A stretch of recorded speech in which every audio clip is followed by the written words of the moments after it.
I want to talk about time, our time, the time we are living in. It is a time of unprecedented ecological and environmental threats. But it is also a time when the airports are as busy as ever and when governments are reluctant to address the problems or are even scaling back on attempts to do so. For example, here in the Netherlands, the speed limit the government would like to raise from 100 kilometers per hour to 130. So the questions that I'm going to try and answer tonight are these. Why are we facing such threats now? And why are we not addressing them? Two questions, but I have one answer. And the one answer is clock time.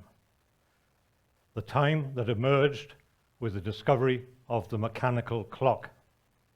Specifically, the discovery of the accurate mechanical clock by a Dutchman, Christian Huygens, in 1656.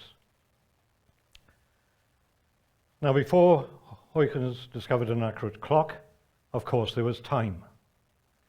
But time then was told by natural events, such as sunrise and sunset. And in those days, there were 12 hours to the day, every day, throughout the year. That meant, by our reckoning, in the summer, hours were longer than in the winter. So as winter approached, it wasn't the days that got shorter, it was the hours. In June, here in the Netherlands, by our reckoning, an hour was 80 minutes long. In the winter, about 40 minutes. Now just think, supposing we'd stuck with variable hours. That would mean that in the winter, with the speed limit of 100 kilometers per hour, we could actually drive faster than in the summer. But that could never have happened, and I'll tell you why. Because if we'd stuck with variable hours, we would never have had cars. Cars are a product of modern science and technology. And modern science and technology depend on the availability of accurate clocks. Newton, for example, had to have the ability to measure how fast does an apple fall before he could formulate his laws, the laws of motion. Virtually all science depends on being able to measure time accurately. The laws of thermodynamics, for example. And absolutely all technology, modern technology, depends on having accurate clocks. Well, through the laws that scientists were able to discover about the behavior of natural phenomena, because of the availability of clocks, inventors and engineers came up with new sources of energy, like electricity, new products, new materials, like plastics, and new machines, like the petrol engine. And just think of the petrol engine. It's quite a complicated thing, and a lot's going on in a petrol engine.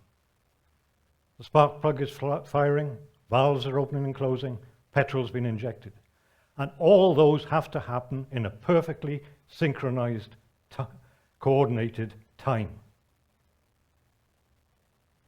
And the cars themselves, think how they are produced. The very first cars that Henry Ford made, he had a team of men assembling each individual car. It took an average 12 hours to make a car. And then Ford had a brainwave. What if, instead of having the men each doing a lot of things to put together a car, each man only did one simple thing, and we lined them up on an assembly line. He hired in F.W. Taylor, the man who invented time and motion studies, the man who has been hailed as the greatest contributor to management theory of the 20th century. With Taylor at his side, Ford developed the assembly line factory. And it didn't take 12 hours any longer, it took 53 minutes to make a car. Now since then, all factories, everything that is produced, has been produced thanks to modern technology, and that technology rests on having availability of the clock. If, for example, I now magically disappeared clock time, you'd be sitting there naked because the clothes that are on your back were made in factories that depended on clock time. You wouldn't be sitting on those seats, they would collapse. They were made in factories as well. We'd have no light, we'd have no heat here. Our society is dependent on modern technology and science, which in turn is dependent on the clock. It's brought us many, many wonderful things. That's true. But along with all these wonderful, extraordinary material benefits that science and technology has developed, our cars, our planes, the factories that make electricity and so on, they have generated pollution. And it is this that has led to the despoiling of nature, to the raising of the temperatures on this planet. So in this way, I can say clock time is the cause of our problems.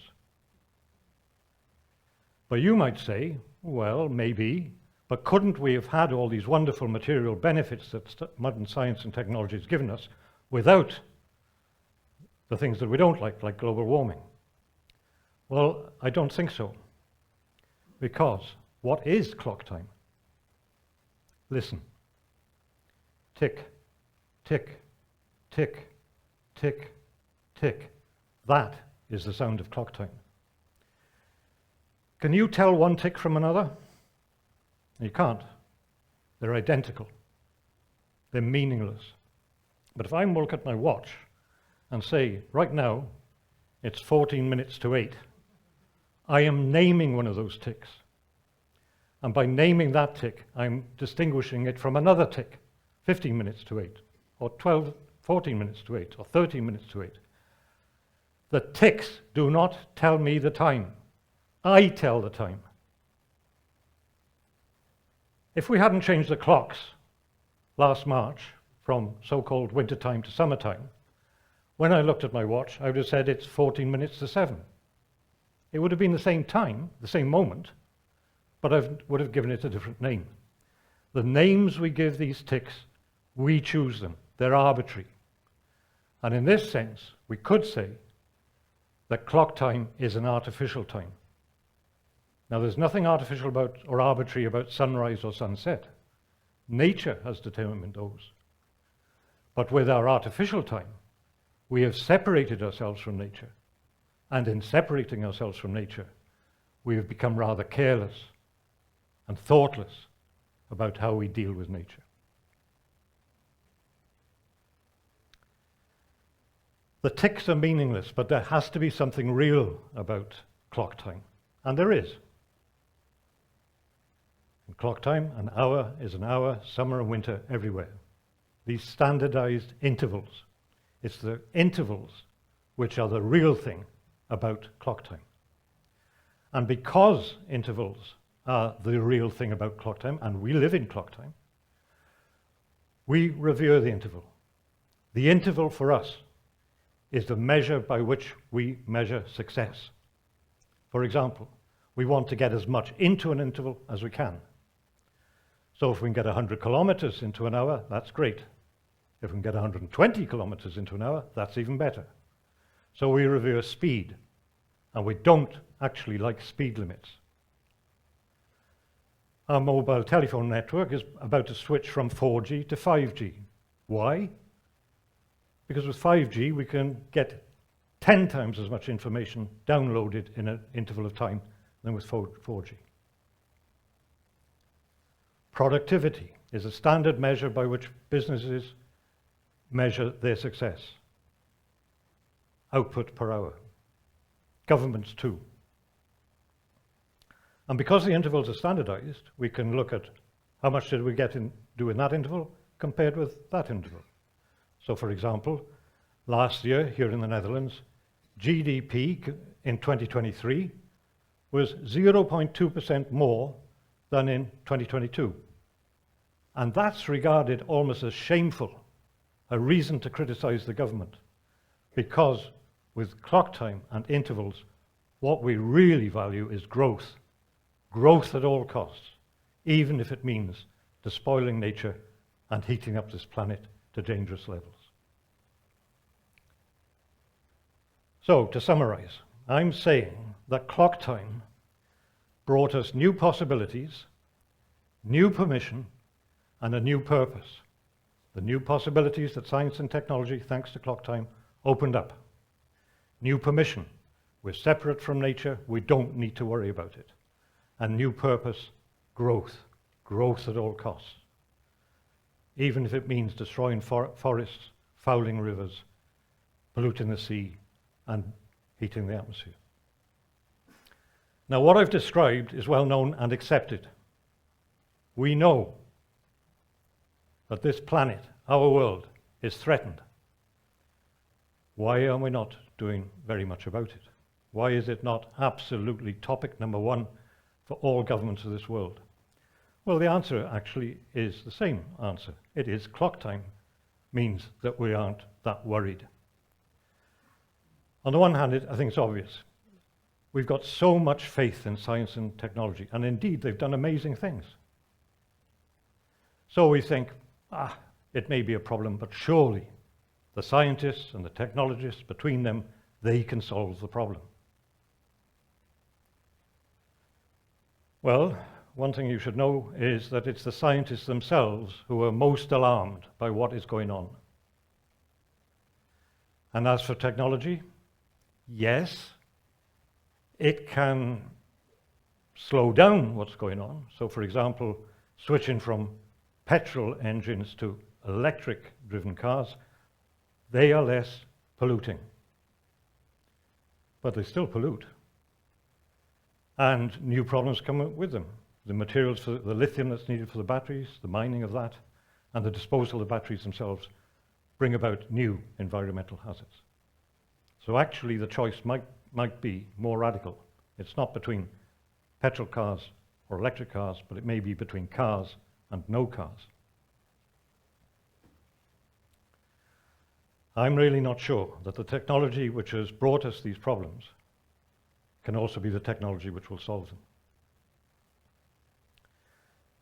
But there's another and more profound reason why we don't worry too much about the future because of clock time.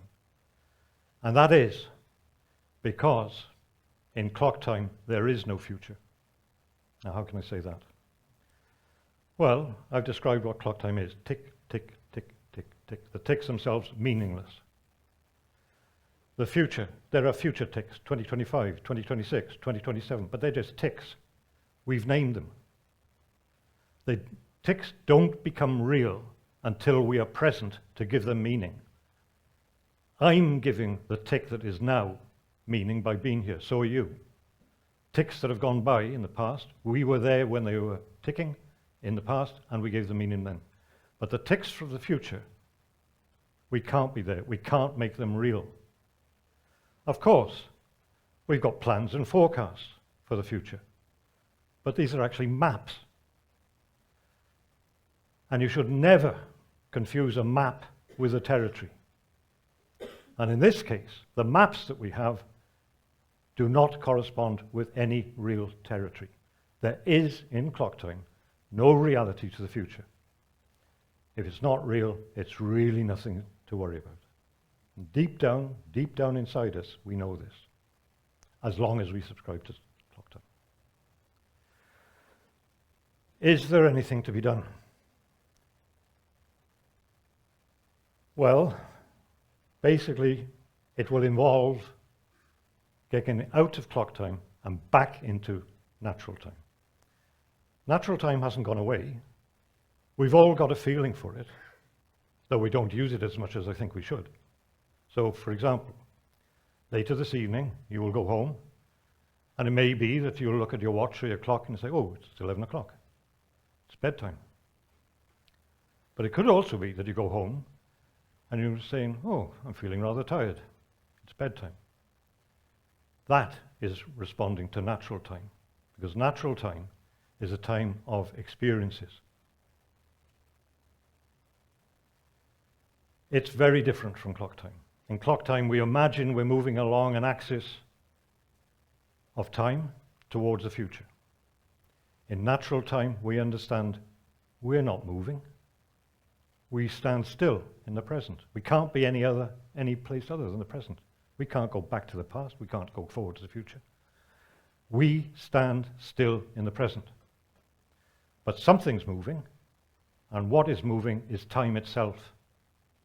Time comes out of the future, reaches us, passes through us, and we experience it, and then drifts away into the past, leaving traces and memories.